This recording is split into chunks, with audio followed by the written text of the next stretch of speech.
गणेश जी के साथ साथ एक प्याज लिया जाता था और प्याज के साथ साथ 1 रुपया होता था।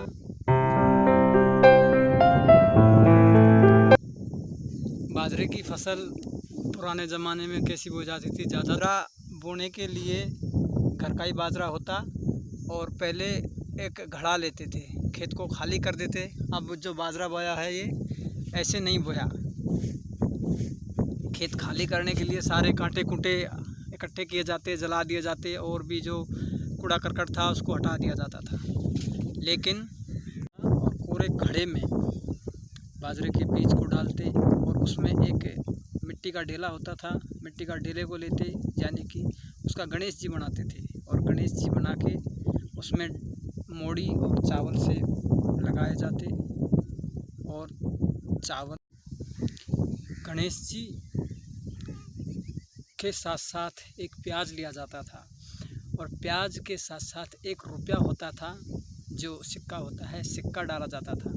तो बीज में एक तो गणेश जी होता था, एक प्याज होता था और एक सिक्का होता था।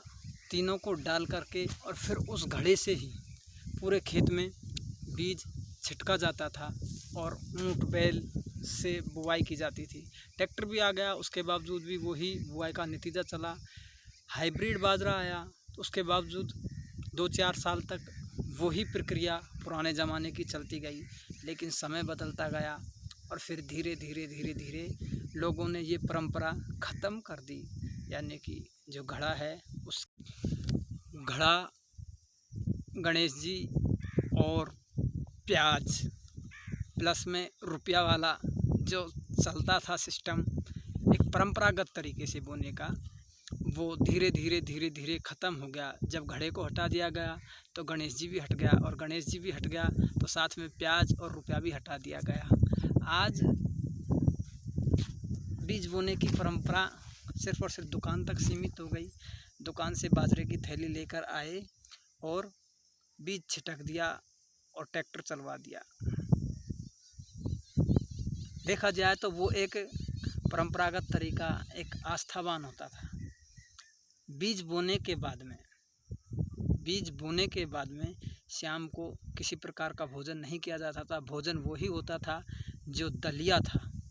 शाम को दलिया बनाया जाता था, मीठा वाला दलिया होता था और सारे के सारे घर वाले शाम को मीठा दलिया खा के ही सोते थे।